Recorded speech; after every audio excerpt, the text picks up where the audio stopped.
You know what's funny? Every single one of us has heard those words at some point, you can't do it. Maybe it came from a teacher, a boss, a family member, or even a so-called friend. And when you heard it, it stung. It cut deep.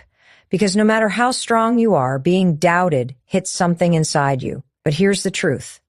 Doubt is normal. It's part of the human experience, but it is not permanent. The people who told you that you can't are not holding the pen to your story. They don't get to write the ending. That's yours.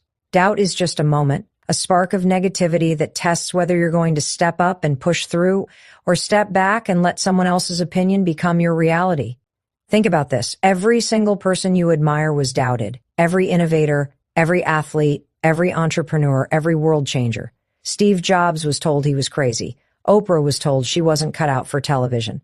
Michael Jordan was cut from his high school basketball team. If they had accepted that doubt as fact, we wouldn't even know their names. And here's where you come in. When someone doubts you, it's not evidence of your inability, it's evidence of their limitation. They are showing you the boundary of their own vision, not yours. The question is, will you let their vision define your future?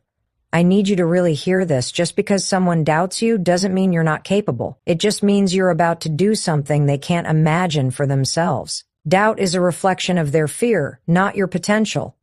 So stop giving their voices more weight than they deserve. Because here's the magic. Doubt, when you recognize it for what it is, becomes fuel. Every time someone says you can't, you have a choice. You can shrink, or you can say to yourself, watch me. That moment of doubt can either be your ceiling or your launch pad. But let's get practical. When people underestimate you, it's easy to waste your time trying to argue, defend yourself, or prove your worth with words. Don't. Words won't change their minds. Results will. You don't prove people wrong by debating them. You prove them wrong by showing up, by doing the work, by being consistent when they expect you to quit. Doubt is an invitation to action. Every early morning you get up when you want to hit snooze. Every time you study a little longer, push a little harder, stay a little more focused, you're building evidence that their doubt was misplaced, evidence that you are stronger than even you thought. And listen, I know sometimes the loudest doubt doesn't come from others. It comes from inside your own head. That little voice that says, what if they're right? What if I fail? Let me tell you, your brain is wired to protect you, and part of that is imagining worst-case scenarios. But worst-case scenarios aren't facts, they're fears. And fears are not destiny. You don't need to eliminate doubt, you need to move with it. Courage is not the absence of doubt, it's action in spite of it. Here's the real shift I want you to make. Stop seeing doubt as a stop sign. Start seeing it as a challenge.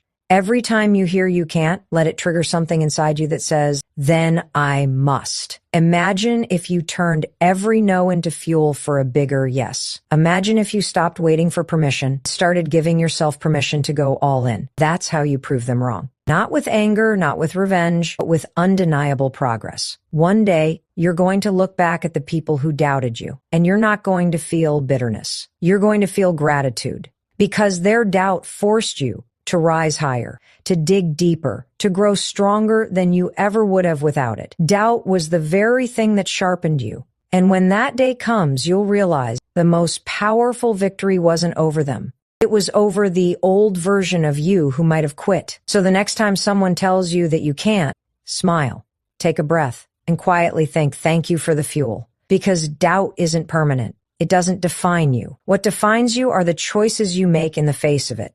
And I'll tell you this, you are capable of far more than you or anyone else can see right now. Prove them wrong. More importantly, prove yourself right. When people criticize you, it's easy to take it personally. It's easy to let those words crawl into your head, replay over and over, and slowly chip away at your confidence. But here's the shift I want you to make. Criticism is not a death sentence. It's fuel. You can let it burn you down, or you can let it power you forward. And that choice, what you do with criticism, can change your entire life. Every person who has achieved something remarkable has faced critics. It's not a sign that you're failing. It's actually a sign that you're trying. Think about it. People don't criticize those who sit on the sidelines doing nothing. Critics only appear when you're on the field, when you're moving, when you're daring to do something different. The fact that someone has an opinion about you means you are visible, and visibility means you're in the game. So instead of letting it stop you, take it as proof that you're doing something worth noticing. Now, here's the important part. Not all criticism is created equal. There's destructive criticism, which is meant to tear you down, and there's constructive criticism, which, if you're brave enough to listen, can actually make you better. The challenge is to separate the two. Destructive criticism sounds like, "You're not good enough. You'll never make it. Who do you think you are?" That's not about you. It's about the insecurities of the person saying it. But constructive criticism, even if it stings, might carry insight you can use. It might sound like you can improve your delivery here, or you missed a detail there. And if you have the courage to filter it, to pull out the lesson without letting it damage your confidence, you become unstoppable. Here's how you flip criticism into fuel. Step 1, pause. Don't react emotionally. Don't defend yourself immediately. Just breathe. Step 2, evaluate. Ask yourself, is there truth here that I can use to grow? If the answer is yes, take the lesson and leave the negativity. If the answer is no, then let it go. It doesn't deserve your energy. Step 3, channel it. Channel that sting, that frustration into action. Use it to fuel an extra rep at the gym, another hour of practice, one more call, one more attempt. Every time someone underestimates you, you've been given an opportunity to turn their words into your power source. Look at history. Walt Disney was fired from a newspaper job because they said he lacked imagination. Imagine if he had believed that. Oprah was told she wasn't fit for TV. Thomas Edison was told he was too stupid to learn anything. If they had crumbled under criticism, the world would be missing some of its greatest contributions. What made them different wasn't that they avoided criticism, it's that they transformed it. They decided to use it as proof they were on the right path. But here's the deeper truth. When you turn criticism into fuel, it's not really about proving other people wrong. It's about proving yourself right. It's about showing yourself that you can handle the sting and keep moving. Because life will always hand you critics.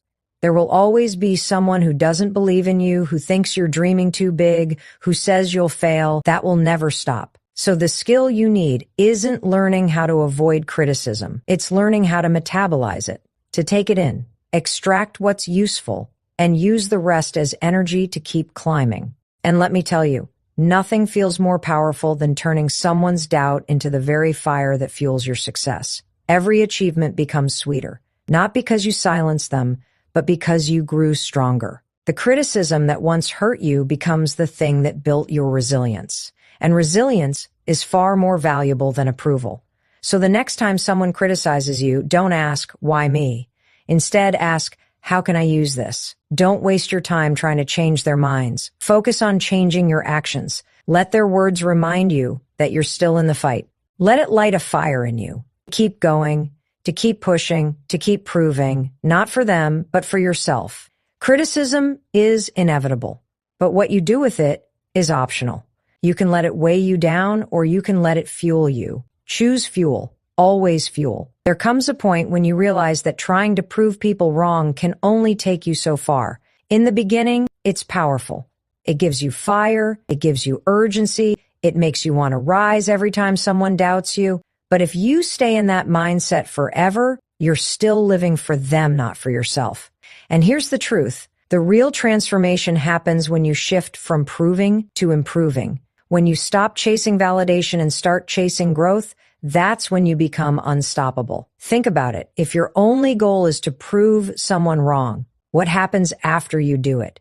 What happens when you finally hit the milestone, get the promotion, launch the business, or achieve the thing they said you couldn't? If you were only doing it to silence their doubts, suddenly you'll feel empty, because their opinion was never supposed to be your compass. Their doubt was fuel, yes, but fuel is just the start of the journey.